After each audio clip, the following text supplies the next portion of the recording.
7 y 8. Esto que vamos a intentar es estreno y es complejo, así que a nuestros dos invitados téngannos paciencia y al público también, porque operativamente, tecnológicamente no lo hemos hecho antes, pero pienso que lo trascendente y útil aquí es el contenido. Rebeca Morla Egas es ganadora de la beca César Durán Ballén. Eres de la Universidad Internacional de La Rioja, España, máster universitaria en Comunicación y Marketing Político. ¿Qué más eres, Rebeca? Buenos días y bienvenida. Muchísimas gracias por la invitación. Politóloga ante todo. Joven, sobre todo. Estudiosa, curiosa y preocupada por lo que está pasando en el país. Bueno, Óscar Vela Descalzo es abogado, escritor y articulista del comercio. Vamos a comenzar con Rebeca, no por una actitud machista de que las mujeres primero. Y les propongo a nuestros invitados ver un fragmento de cada uno de los tres candidatos que ayer me parecen uno bueno y los otros dos significativos, y no desperdiciar el tiempo analizando cuatro restantes que además nunca debieron candidatizarse, pero la ley se los permite, el Estado les da plata. Entonces, aquí lo que dijo Guillermo Lasso sobre generación de empleo. Un minuto y enseguida la opinión de cada uno de nuestros invitados sobre esa propuesta. Un desempleado hoy en el Ecuador que está escuchando su propuesta, ¿tendría esa atención? Yo le quiero decir a ese desempleado que el servicio de salud será gratuito y de calidad.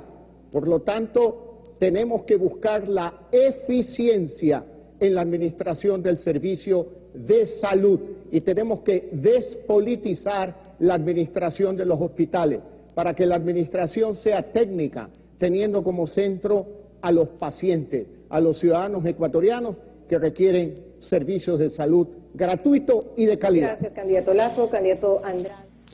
Ya, en esta parte se refería específicamente al desempleado. El desempleado va a tener acceso a la salud gratuita y de calidad.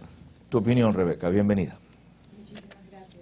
Bueno, en primer lugar, yo pienso que la respuesta y de hecho la propuesta más importante del candidato Lasso es esta oferta de los 2 millones de empleos que ha asegurado que va a crear. Es interesante que en la propuesta de ellos, en el plan de gobierno, dan incluso cifras exactas para cada área donde dicen que van a crear estos 2 millones de empleos.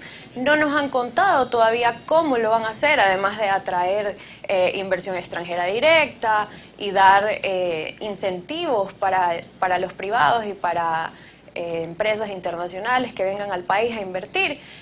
Sin embargo, y de hecho vemos que hay otros candidatos que también ya están ofreciendo millones y millones de empleos. Uno de estos es Isidro Romero. Entonces, definitivamente es lo que nos interesa escuchar porque todos estamos interesados en encontrar más oportunidades de empleo. Es el problema que nos afecta particularmente y principalmente a todos los ecuatorianos en este momento. 700.000 empleos perdidos solo en pandemia. Dijo el candidato Lasso también que hay 1.300.000 empleos perdidos desde hace 14 años. Así que, en definitiva, nos deja interesados en ver cómo es que se van a lograr estos 2 millones de empleos, ¿no? Que no es una cifra, pues, En verdad hizo baja. esa separación, 700.000 se han perdido en este periodo y 1.300.000 es lo que él piensa gestionar o generar. Entonces los 2 millones se sumarían, entiendo, de los 700.000 que se recuperen, más el 1.300.000 que se atraigan. Eso concreta la oferta de 2 millones. En una conversación que tuvimos recién en Veraz, yo le pregunté si eso daba una rata de 500.000 por año. Me dijo, no a ese ritmo necesariamente. Hasta que esto cobre fuerza tomará su tiempo. Sobre el mismo planteamiento, Óscar, buenos días. Bueno, a ver, creo que es muy ambicioso, evidentemente, muy ambiciosa la propuesta del candidato Lasso, pero es precisamente lo que queremos escuchar. Uno de los principales problemas del Ecuador es precisamente, el desempleo. Una de las mediciones que se hacen constantemente en las encuestas es ¿qué quiere la gente? Evidentemente, empleo. Tenemos un subempleo enorme. Ahora, aterrizar de esos 2 millones de empleos, de esa generalidad a la realidad, es lo que veo un poco más complicado. Sin embargo, dio algunas ideas interesantes. Se habló, por ejemplo, en términos generales, de seguridad jurídica, de estabilidad, que es algo que atrae directamente la inversión extranjera. Se habló, por ejemplo, de obra pública realizada por empresa privada. No lo dijo, pero asumo que hablamos de alianzas estratégicas. De alianzas público-privadas, que resulta muy interesante porque allí efectivamente se pueden generar miles de plazas de trabajo con carreteras, con peajes, con puentes, con obras de infraestructura que puedan ser de todas formas realizadas por esas empresas privadas, no por el Estado porque no tiene dinero, y allí se puede generar efectivamente empleo. Ok. Sí. Yolanda, tus preguntas y acotaciones para nuestros dos invitados sobre este primer tema. Por supuesto, en un debate no solamente es lo que se dice, sino lo que se proyecta. ¿Creen ustedes que Guillermo Lasso proyectó lo que es él? ¿Tenemos problema, Carlos? Sí, yo te oigo muy bajo en interno, sigue nomás. Sí. Ok, les decía, no solamente es lo que se dice, sino la proyección de la personalidad. ¿Ustedes creen que Guillermo Lasso logró proyectar quién es él? Él ha dicho que es una persona honesta, conservadora en lo social, liberal en lo económico, etcétera. En este debate, ¿él logró proyectar esa imagen o hubo algún tipo de contradicción entre lo que él dijo y él mostró? Ya que estamos con Oscar, Oscar primero. Gracias, Yolanda, buenos días. En mi opinión, él proyecta, no solo en el debate de ayer, sino en términos generales, proyecta lo que creo que es. Un empresario, da muestras de seriedad, que es algo muy importante en estos momentos para el país. Creo que nos merecemos un gobierno serio. No solo él, sino hay 2 candidatos o 3 tal vez que podrían proyectar esa imagen. Y él creo que refleja efectivamente lo que es. No lo siento impostado. Yo no creo que Guillermo Lasso es un candidato impostado. Hay otros muchos que sí lo son, sin duda alguna. Él no es un candidato de tarima, entonces siento esa sensación que efectivamente él proyecta lo que es. Ya, ¿tu opinión sobre el mismo tema, Rebeca, que le preocupaba a Yolanda? Yolanda, buenos días. Estoy completamente de acuerdo con Oscar. Considero que el candidato Lasso es sobre todo coherente. Su propuesta no viene de ahora. Las 3 candidaturas que ha tenido se han centrado prácticamente en lo mismo, que es la generación de empleo, precisamente proyectando lo que él es, como decía Oscar también, un empresario, una persona que se ha dedicado a crear plazas de trabajo a lo largo de su vida y que de hecho considero personalmente que sí sabe cómo hacerlo a nivel nacional. También, y no solo en este, sino en el debate anterior, lo vimos muy serio, muy directo a la propuesta, no está hablando pues de otros temas, generalidades, y tampoco pierde tiempo en contestarle o en atacar a otros candidatos, que es interesante. Vamos con Pedro Freire y lo que anoche dijo respecto a proceso de inmunización a toda la población a propósito del azote del COVID-19 y que a su juicio esto tomaría 3 años. Esto es absolutamente actual por lo que se viene el lunes. Llegan las primeras 84.000, 86.000 vacunas y hablábamos... 86.320. Ya. Llegan el lunes y hablábamos al comenzar la emisión de lo importante de que tan pronto lleguen, si es en Quito mismo, empiece la vacunación a los que están en primera línea, más allá de la logística y la burocracia, bodegas, inventariar, contar, etcétera. Pero Pedro Freire dijo esta noche. Pero no tengo el optimismo que tienen todos estos gobiernos. De hecho, parte de mi profesión es tratar de a veces ser un poco pesimista para poder ser asertivo en los resultados. Los Estados Unidos tenía la expectativa de vacunar 29 millones de personas para el 1 de enero de este año y no logró vacunar apenas un poco más de 2,5 millones, con la logística, con los recursos y con la previa compra que hicieron durante incluso el periodo de desarrollo de las vacunas. No debemos de esperar ser tan optimistas respecto a este proceso. Yo diría que más bien es más realista pensar que el proceso de vacunación del Ecuador, de inmunización del Ecuador, podría durar alrededor de 3 años. Y en ese sentido, nuestra propuesta implica sí utilizar lo que sea que esté haciendo el actual gobierno del Ecuador, esperando de buena fe que funcione, pero utilizando esta coyuntura como una oportunidad para nuestra economía. Uno de los problemas más grandes que tiene la vacunación es poder sustentar la cadena de logística, que implica traer las vacunas desde los sitios en donde estas se fabrican, por ejemplo, en Europa y en los Estados Unidos. Bien, sobre esa posición respecto a este tema de Pedro Freire y Rebeca. Creo que lo más interesante que dijo Pedro Freile en esa respuesta, no lo vimos en este momento en ese video, sin embargo fue la última parte donde él decía, ¿por qué no invitar a empresas internacionales a que vengan a este país, a ofrecerles todas las seguridades para que puedan invertir acá y para que de hecho desarrollen una vacuna aquí en el Ecuador? ¿Por qué no podemos pensar así? Y dijo, si no es en Ecuador, en Sudamérica. Entonces creo que de hecho esa es la propuesta interesante, ¿no? Pensar, porque es uno de los pocos que nos dicen, bueno, ¿por qué no producir acá? ¿Por qué no invitar a las empresas internacionales a que vengan acá? 7:18 sobre lo mismo, Oscar Vela Descalzo. A ver, coincido con Rebeca y creo que coincido también con el candidato, con Pedro Freile. Desafortunadamente tiene muy buenas ideas, creo que tuvo una gran participación ayer, habla muy bien Pedro Freile, pero no debió haber sido candidato tampoco, igual que la gran mayoría, deberíamos haber tenido 3 o 4. Lamento eso, lo conozco personalmente y sé que es un hombre serio también. Espero que esto sirva para una proyección futura. Y sobre el tema concreto, coincido con él en que soy pesimista en lo que puede pasar. Apenas vamos a tener 86,000 vacunas pronto para la gente de primera línea, como dijiste, Carlos. Creo que el proceso va a tomar mucho tiempo y me temo que en la medida de que no se intervenga la empresa privada también en este proceso de vacunación, que no se cuente con esa empresa privada, va a ser muy difícil que el aparataje público, burocrático, pesado, elefantiásico, llegue efectivamente a cumplir con esa meta que necesitamos tanto en este momento para el país. 7:19, Yolanda, tus acotaciones y comentarios ahora para nuestros invitados sobre este tema. Bueno, de alguna manera Oscar ya respondió lo que era mi inquietud. Yo quería saber si el debate de ayer le dio la oportunidad a Pedro Freire de demostrar a sí mismo, más allá de sus palabras, que él podría ser un nuevo actor en el escenario político, un actor con posibilidades a futuro, un actor serio, inteligente y locuaz. Sin duda creo que sí, Yolanda. Lamento que sea en estas circunstancias. Te digo con absoluta franqueza porque lo conozco, no se lo he dicho personalmente, pero lamento su presencia hoy, no por él y no por cómo ha trabajado en los pocos minutos en los que se le puede ver a él y escuchar. Es muy locuaz, es un tipo serio, es un tipo inteligente, creo que tiene ideas interesantes. Pero no era el momento, nos estamos jugando otro momento histórico y la gente no lo comprende y desafortunadamente la ambición y la vanidad nos llevan a esto, a tener 16 candidatos y 13 o 14 prácticamente sin ninguna posibilidad. ¿Él le resta alguna posibilidad al otro candidato que hoy en día está puntero de la propia tendencia? Claro, por supuesto, sin duda, ¿no? Creo que tienen una imagen similar, ¿no? Ideológicamente pueden estar más o menos en los mismos andariveles.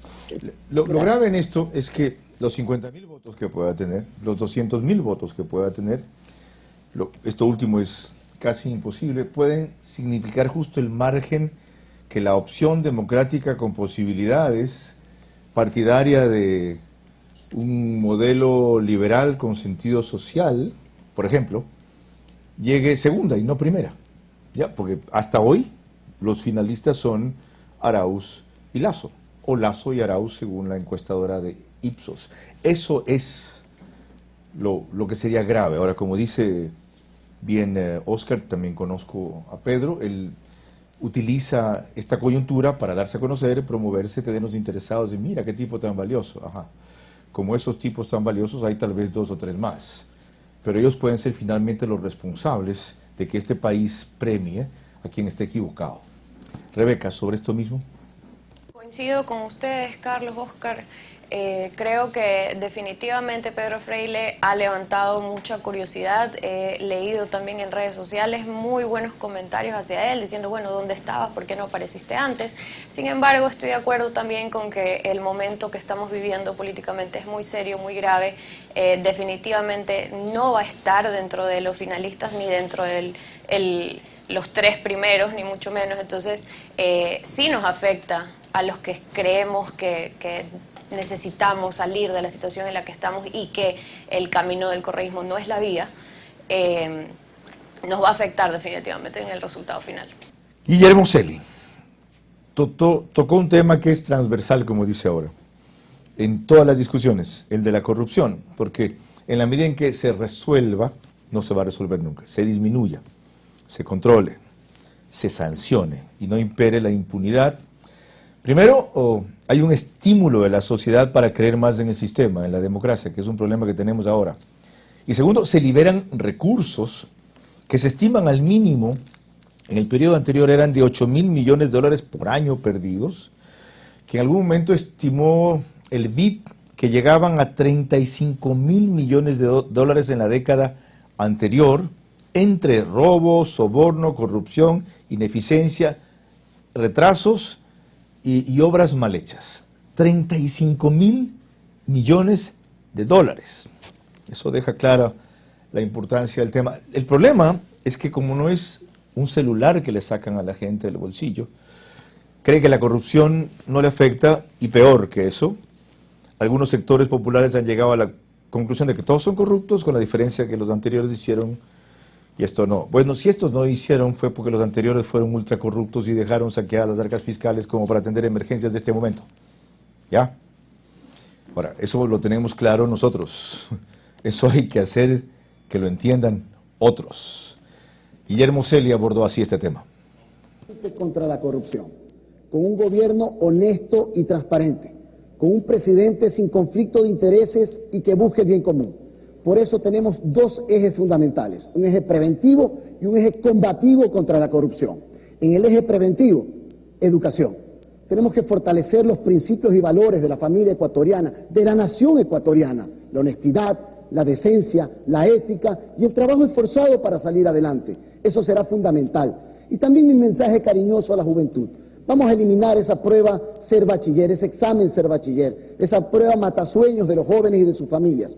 Vamos a crear un preuniversitario para que puedas igualar tus conocimientos y pasar a la universidad, pero ayudándolos y acompañándolos en carreras técnicas que en 2 y 3 años puedan tener un empleo o generar un emprendimiento. Eso es dar oportunidades a los ecuatorianos, a los jóvenes. Y el eje combativo, vamos a ser muy claros. Si la Asamblea Nacional... Bien, ahí fue más amplio también, como se pueden imaginar, y pasó por una serie de reformas legales actuales y futuras. Rebeca, tu opinión.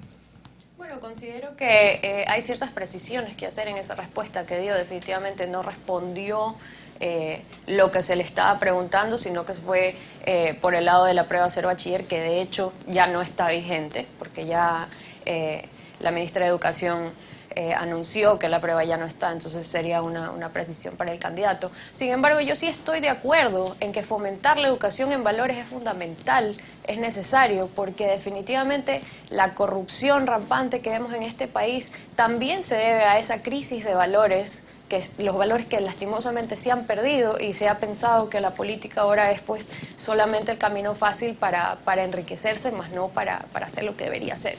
Oscar Vela, tu opinión sobre el mismo tema. Gracias. A ver, primero, sí, un poco lírica la respuesta del candidato Celi. Estoy de acuerdo en los temas de fondo, por supuesto, por obvias razones.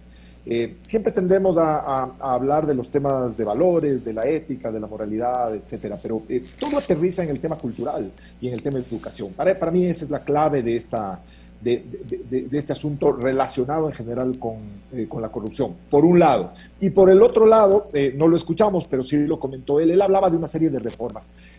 Todo pasa necesariamente por la justicia. La justicia en el país todavía sigue correizada, todavía sigue estando en manos de alguien, aunque ese alguien no esté aquí presente. Todavía vemos que todos los días salen libres presos, salen libres con recursos los prontuariados y los sentenciados.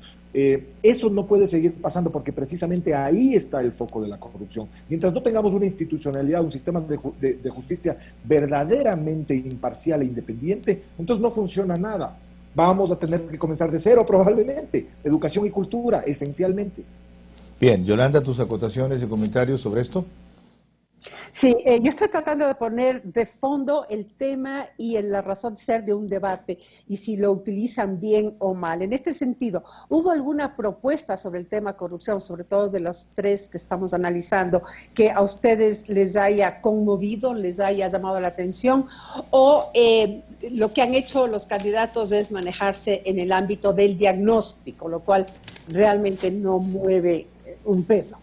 Me temo, Yolanda, que es así, efectivamente. Creo que se habla mucho, ahora, todos conocemos y todos podemos diagnosticar efectivamente lo que está sucediendo, los problemas que tenemos y en manos de quién está todavía la justicia y cómo actúan los jueces en términos generales.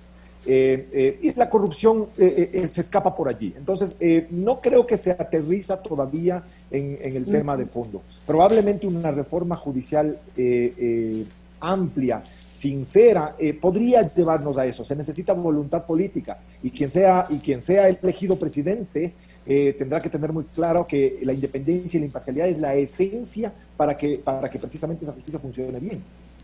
Yolanda, te leo las propuestas de los otros dos que no vimos en esta parte para que prosigamos con eso la discusión. Dijo Guillermo Lasso, miremos el bosque.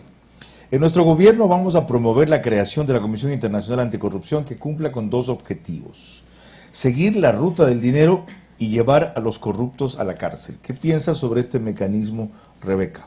Sí, justamente eso era lo que yo iba a mencionar, ¿no? Sí, escuchamos una propuesta más concreta y que otros candidatos dijeron que estaban de acuerdo con la creación de esta Comisión Internacional contra la Corrupción, una propuesta que de hecho no la hemos visto, mejor dicho, implementada en otros países como en Guatemala. Habría que analizar cuáles fueron los errores, los aciertos de estas otras experiencias y cómo la podemos adaptar acá, pero sin duda sí creo en lo personal que es una propuesta interesante, dado que, como decía Oscar también, la justicia en este país lastimosamente sigue estando tomada por diferentes actores, no es imparcial, no es objetiva tampoco, así que definitivamente traer actores externos que nos ayuden a recuperar esa justicia independiente es fundamental. Este es un manido tema, porque funcionó bien en Guatemala y pocos conocen las circunstancias que hizo posible. De paso, este gobierno quiso hacer lo mismo, fue disminuyendo la categoría de la comisión, armó un grupo de 5, después creó una secretaría anticorrupción y colorín colorado, este cuento se ha acabado. Para colmo, a cuenta de la independencia de poderes, ya presenta casos y ni siquiera exige que fue, cuándo, por qué, hasta dónde, miren, porque eso es intervenir en la fiscalía. Entonces es muy cómodo. Yo cojo una carpeta para remate a veces de denuncias mal hechas a la carrera, las pongo ahí y digo cumplí. Del mismo mecanismo, la comisión, Oscar, ¿qué piensas tú? La idea me encanta, a mí me parece que en términos generales podría funcionar. El temor que yo tengo siempre, a mí me hablan de la palabra comisión, vamos a formar la comisión, y ya siento que comenzamos mal. Ya siento que comenzamos sin ejercer efectivamente la fortaleza que tiene que tener una cosa de estas: decisión, claridad. Efectivamente, vamos a formar la comisión, pero para crear ya, para empezar, para entregarle los casos, para que revise, para que se persiga efectivamente a los corruptos, para que se apruebe inmediatamente la ley de extinción de dominio. Ahí duerme el sueño de los justos. Nos están haciendo los pendejos a todos con la ley de extinción de dominio. Y es clarísimo por qué. Porque hay un montón de gente involucrada allí. Es muy claro el tema para mí. Ok, ahí hay temas concretos que se pueden impulsar. Yolanda, sobre el otro que te preocupaba, el otro candidato que no hemos reseñado la tesis, Pedro Freile, sobre esto dijo: hay que darles independencia a los poderes, no meter la mano en la justicia y fomentar la carrera judicial. Siguiendo lo que dice Guillermo Celi, en esto coincidió Pedro Freile con él, creo que hay que aplicarles el examen a los candidatos. ¿Cuáles son tus comentarios sobre estos planteamientos? En mi caso, bueno, a mí me pareció genial cuando él dijo que habría que aplicarles un examen a los otros candidatos. Creo que en el ámbito de la corrupción aterrizaron muy bien Pedro Freile y sobre todo Guillermo Lasso el tema de las necesidades. Fueron más allá del diagnóstico de lo que todos conocemos y de lo que es una buena voluntad basada en la honestidad que profesa el candidato para decir: créanme, vamos a hacer las cosas bien. Ahora es el momento de decir cómo se van a hacer. Bien, antes de proseguir con Rebeca Morla y Oscar Vela, a propósito de los debates y de una cuestión que le llamaba la atención a Yolanda comunicacionalmente, a mí también. En algunos casos diría que me angustiaba y me frustraba. En otros me parecía risible o indignante que no hayan aprovechado estos desconocidos, especialmente ellos, para hacerse conocer por la fórmula correcta de usar un minuto al aire. Este domingo entrevisto a Antonio Tramontana, que es estratega político, analista y encuestador de los más reconocidos aquí. fue artífice de un par de triunfos electorales impresionantes, el de Bucaram y el de Lucio Gutiérrez, entre otros. Respecto a la influencia de los debates a estas alturas en el electorado, pero sobre todo a cómo diría un consultor a su candidato que debe comportarse. Escuchen a Antonio Tramontana, el programa completo va en Max TV, domingo 21 horas, también por Radio Caravana a nivel nacional, 750M, Di-Blue 88.9 FM, aquí es Canal 14 en CNT, TV Cable.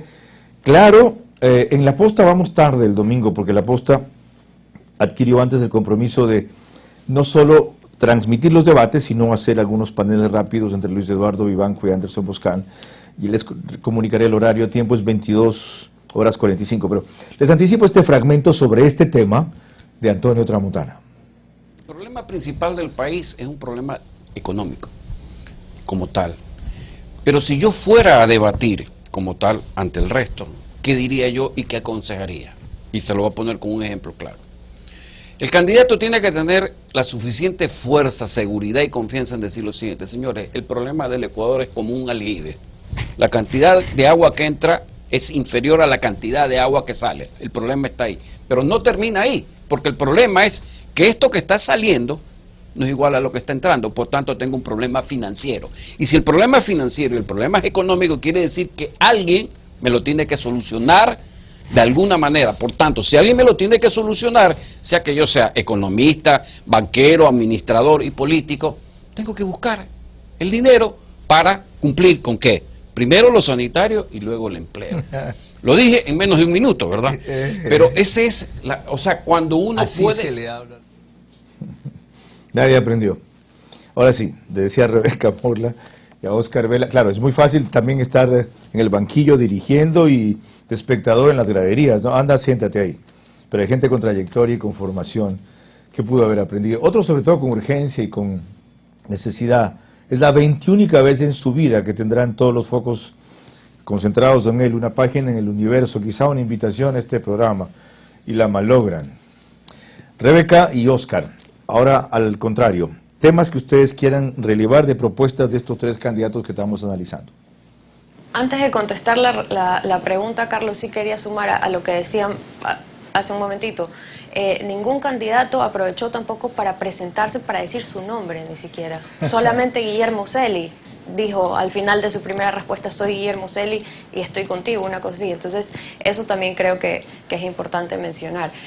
Respondiendo a la pregunta de los temas que me gustaría conversar, me parece interesantísimo cómo todos los candidatos, casi todos, proponen bajar los impuestos, ¿no? Eliminar el impuesto a la salida de divisas.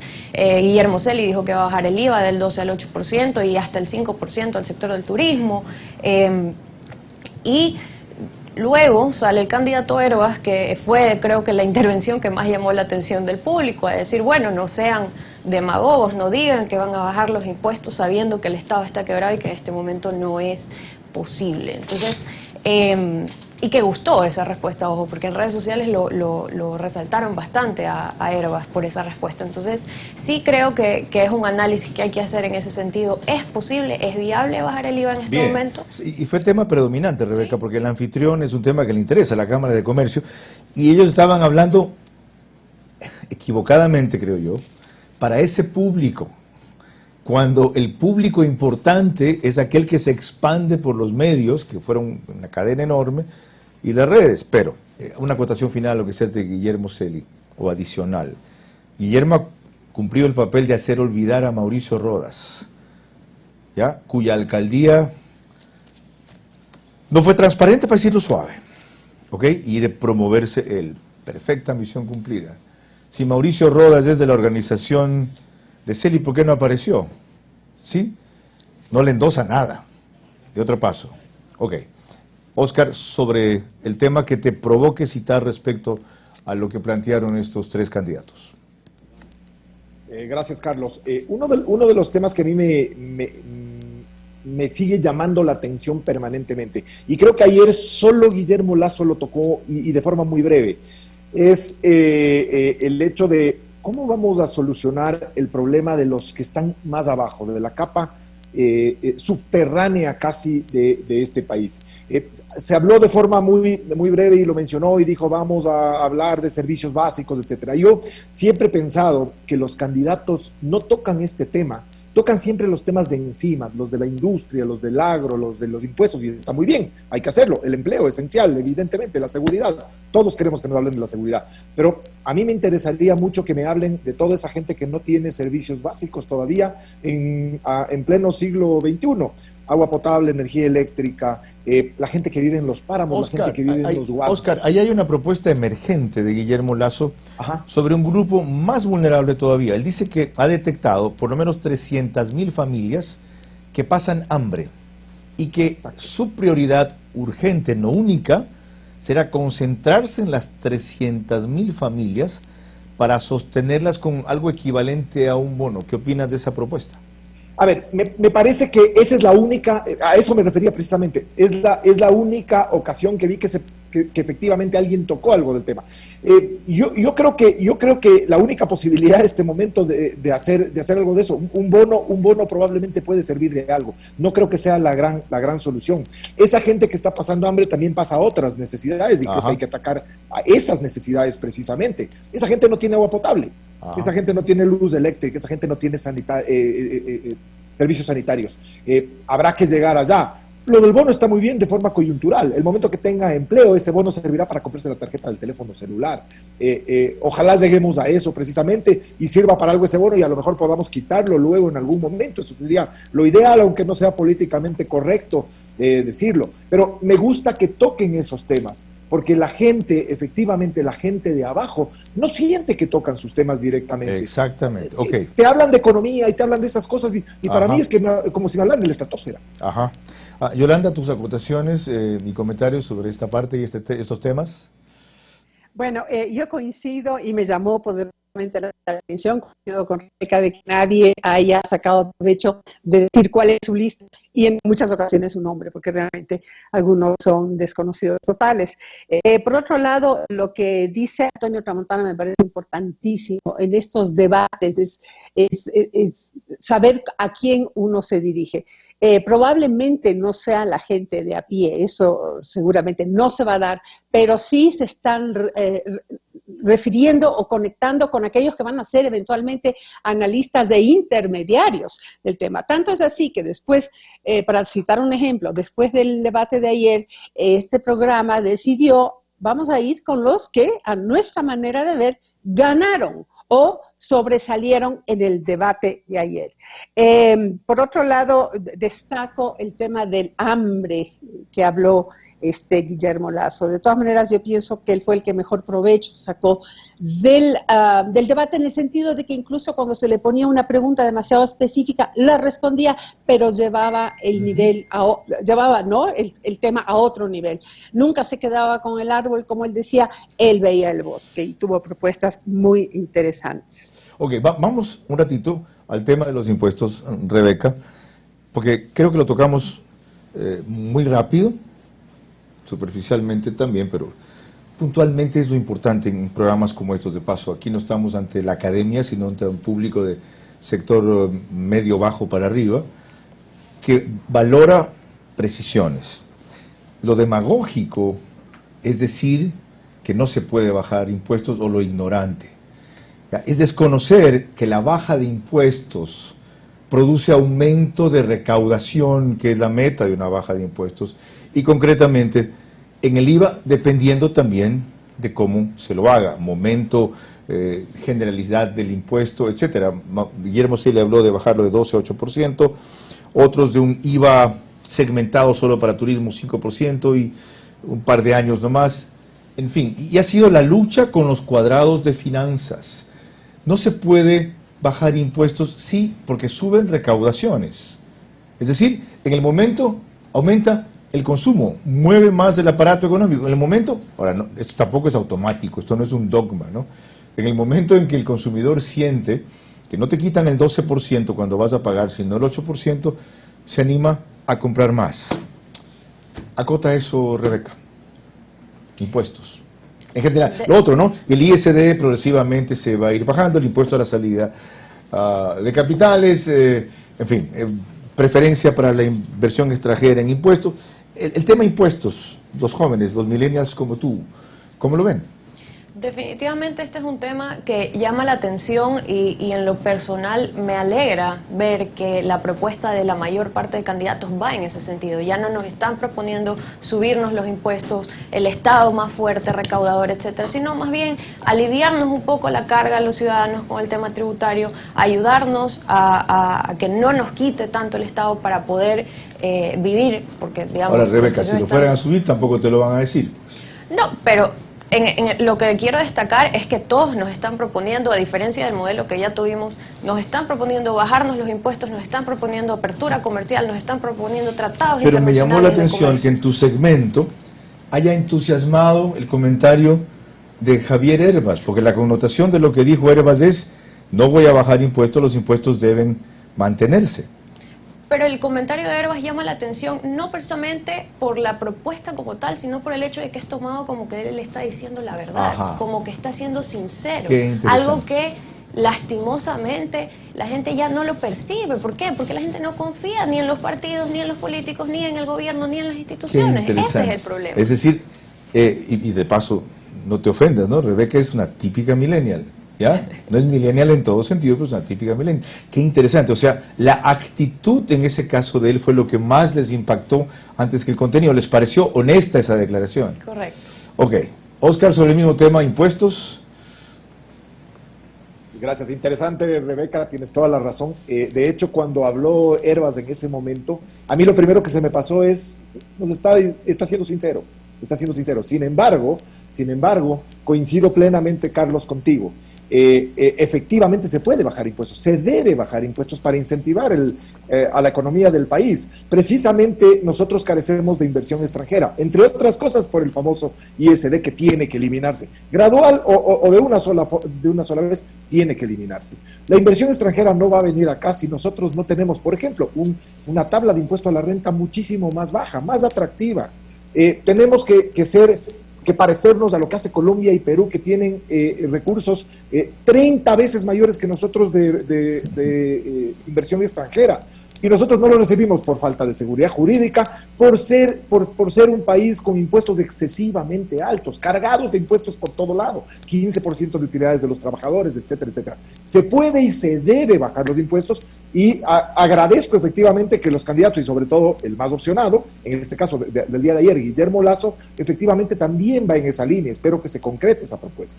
Yolanda, con tus aportes y comentarios finales concluimos este tercer y último bloque.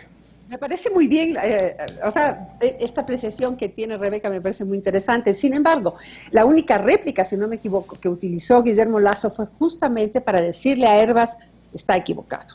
Quiere decir que lo que también demostró Guillermo Lasso es que tiene un plan concreto y al cual él le tiene mucha fe y seguramente mucha data, información, análisis previo para replicar de esa manera. Y finalmente yo quisiera también comentarles que hoy en día existe un escenario distinto, nuevo, que complementa los debates, y es precisamente lo que destaca Rebeca, y son las redes sociales. ¿De qué manera esto hace de que los debates no solamente tengan el interlocutor que yo decía antes, que son generalmente los medios de comunicación, la academia, etcétera, sino que la misma ciudadanía esté reaccionando al momento y sacando sus conclusiones? Es verdad, eso se llamaba antes de que existieran estas brujerías que les llamo yo, el spinning del debate. Más importante que lo que se dijo es lo que la estructura, el candidato hace trascender que se ha dicho mejor, o inclusive corregirlo mediante edición, etcétera. Para finalizar, ¿cómo hacemos, más allá de este ejercicio de una hora con ustedes, que en estas 2 semanas que nos quedan, el sector al que no llegamos, no ¿ya? Nosotros seguimos siendo élite de alguna manera, que los conceptos de aquí permeen, motiven alguna reflexión para que la frustración que vivimos en este momento, la decepción generalizada, la crisis, el desempleo, para colmo la pandemia, las restricciones económicas, no terminen diciendo lo que en mi tierra se llama pato o gallareta, pac, lo que caiga, o lo que es peor, pongo mis últimas fichas que me quedan en un solo número en este juego, me saco la lotería o me arruino. Rebeca. Bueno, Carlos, yo creo que aquí la pregunta que hay que hacer y que creo que la mayor parte de candidatos no han podido responder es cómo llegarle a ese segmento que lastimosamente sigue esperando que vuelva la opción del correísmo, que es digamos, el candidato Arauz es quien les está haciendo frente a Lasso, ¿no? Creo que esa es la pregunta que hay que hacer. ¿Cuáles son las necesidades de este segmento que el resto de candidatos todavía no ha podido identificar, tal vez, o que simplemente la oferta del correísmo sigue siendo más atractiva para ellos? La misma inquietud, Oscar, y después algunas acotaciones, porque me provocan las respuestas de ustedes, múltiples preguntas más. Siento, Carlos, que todavía no sabemos en dónde estamos, no entendemos todavía, y ojalá se logre efectivamente, como tú dices, permear esas inquietudes, ese temor, ese miedo que sentimos todos. Para mí es muy claro, hay que decirle la verdad a la gente, hay que hablarle con absoluta sinceridad. Nos han dicho claramente, nos van a desdolarizar, eso implica incautarnos el dinero, sacarnos los dólares, cambiarnos por algo que nos va a servir menos que papel higiénico inmediatamente. Eso nos lo han dicho claramente, sin duda, y además nos han dicho, ¿saben qué? Vamos a ir a un sistema de gobierno como el de Venezuela. 2 más 2, eso yo creo que hay que hablarlo con absoluta sinceridad, y tiene que decírselo a la gente. ¿Te gusta el dólar? ¿Quieres tener dólares? ¿Te gusta ganar $450? Bueno, perfecto, vas a ganar mañana, si es que llega ese candidato, 450 sucres, que en un mes eran 300 y así sucesivamente, y en algún momento no valgan nada, en absoluto. Para mí, eso es lo que hay que decirlo, y tratar de llegar a la mayor cantidad de gente a decirle, eso es lo que pasó. Ojalá lo logremos. Hay mucha gente que no vivió la época del sucre. Exacto. Y hay que llegarle a esa gente también. Yolanda, ¿tus acotaciones sobre esto? Por favor, sobre este tema, nosotros estamos hablando desde nuestra posición, que tú dices, Carlos, que es elitista, yo también diría que es privilegiada. Y desde nuestra posición estamos queriendo decirle algo a esas personas que no están en esta posición, personas que hoy en día están sufriendo mucho por ganarse el pan de cada día.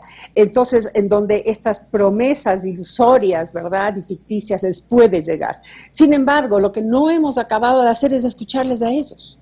Yo, les voy a decir la verdad, desde ayer comencé a hacer entrevistas y a llamar a la gente que sé que va a votar por esa causa. Las respuestas que tuve son, en algunos casos, muy buenas, quiero decirles. Y esa es una propuesta. Empecemos también a escuchar por qué es que ellos sostienen que van a votar por ese lado. No todo es de ignorancia.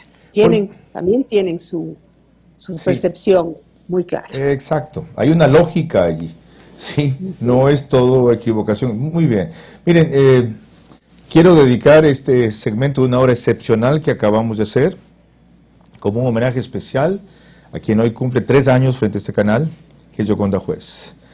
Ustedes han sido mi mejor homenaje a Max TV. De verdad, mil gracias. Hemos hecho algo, y lo digo con mucho orgullo, que la televisión convencional no hace, no puede hacer, ni hará. Por eso sigo aquí. Dios mediante. 7:58.